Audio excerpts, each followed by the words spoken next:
Any discussion? All in favor? B16 to B22.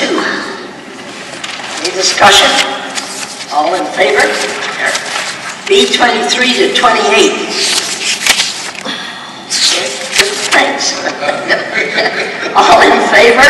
Any opposed? B29 to 31. Any discussion? All in favor? And one additional. Oh my gracious. Okay, we have additional bylaws, so listen carefully. They were not on the agenda, so councillors, the wards they affect. B32, a bylaw to establish certain lands as part of the municipal highway system, Block O, registered plan M159, in the vicinity of Burnhamthorpe Road East and Central Parkway, be known as Burnhamthorpe Road East, Ward 4. You're moving it? Any discussion? All in favor? Carried. B33, bylaw to amend bylaw 299/2004, being a bylaw to appoint city employees as municipal law enforcement officers for the purpose of enforcing. What the? That's not on the agenda? I would have asked about that. A bylaw to amend bylaw 555/2000 is amended to delete and add lane There's a bylaw there on municipal law enforcement officers that I would have asked questions on, except I didn't know it was on the agenda. Execution of a transmission line modification agreement with Hydro One Networks. Move it. Any discussion? All in favor? Carried. B36, a bylaw to authorize the execution of a development agreement between Orlando Corporation and the Corporation of the City of Mississauga. I've just talked to the city clerk, or one of the city clerks, regarding the bylaws that apparently were just moved without going through the agenda, just added, basically dropped across the floor there. And I'm just confirming that they weren't available to the public beforehand, which means that if you, even though there's a public question period regarding any items that are on the agenda, turns out that afterwards these half dozen bylaws were sneaked through. I don't even, the one that attracted my attention, of course, is when you hear municipal law enforcement officer, right away, bang, you have to worry about compliance to their own policies. And those are some of the questions I would have asked. You know, there's like, I believe there were 31 bylaws that are on the agenda for today. And then after, towards the end, oh, by the way, we're going to add 6 more. What it means is that the public has zero chance of preparing ahead of time, and we wouldn't be able to know about it, and then it's approved without anyone being able to mount a defense. So it's really troubling. It is Friday, November 20th, 2009, and this is what the Toronto Star looks like. What I want to do right now is go to City Mississauga website, and we're looking at the different council agendas, and the council agenda that's really important right now is May 13th, 2009, and if you notice, there isn't one. Well, that one's really important, May 13th, 2009. Not only is there not a council agenda, there isn't even an additional council agenda, and this is the city's website.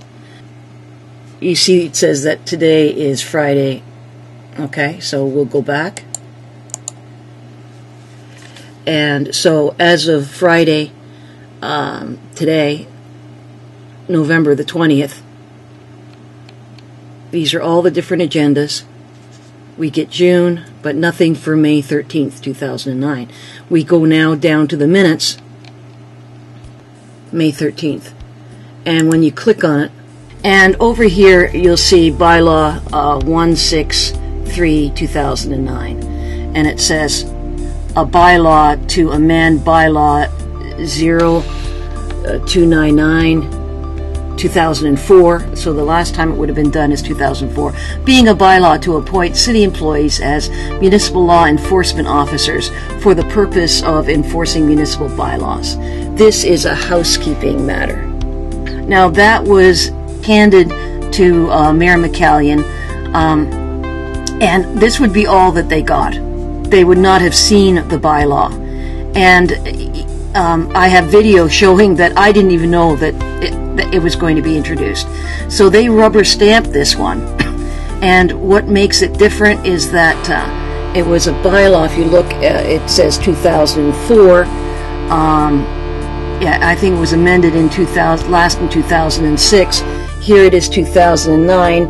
What's the difference? The difference is that you're designating a bunch of people as peace officers, except for one thing, and I didn't know this until yesterday, which was November the 19th. I didn't know that this one also included City Security, City of Mississauga Security.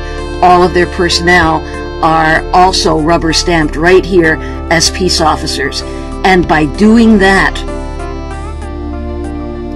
act, that firmly cemented their exemption under Bill 159. It meant that they don't have to be compliant to Bill 159 because Bill 159, this is the Security Act bill, does not apply to peace officers. So all a city government has to do in Ontario is pass a bylaw making their security guards peace officers, and they can neatly avoid the provincial complaint system. Of course, the question is, did mayor and councillors know that they were doing this? And I don't believe that they did. So why was this not part of the original agenda? Why does it not seem that the additional agenda, which would have had these items on, not been part of the city alerts? And also, why do they not appear when we go up here that there is an agenda or an additional agenda that day? The other thing that's ironic is that if I want to complain about this, and of course I do, you're only given 90 days to complain. And even the Integrity Commissioner, apparently it's, 6 months? Well, think about it. May 13th, 2009, you've got May, June, July, August, September, October, November, 6 months. And because this is now November the 20th, and this happened on May the 13th, I am a week too late to be able to complain about it. And, even when you are vigilant, 100% vigilant, you still get outmaneuvered and screwed over. So this, people, is just like, so Mississauga, eh? Unbelievable. Turning camera off.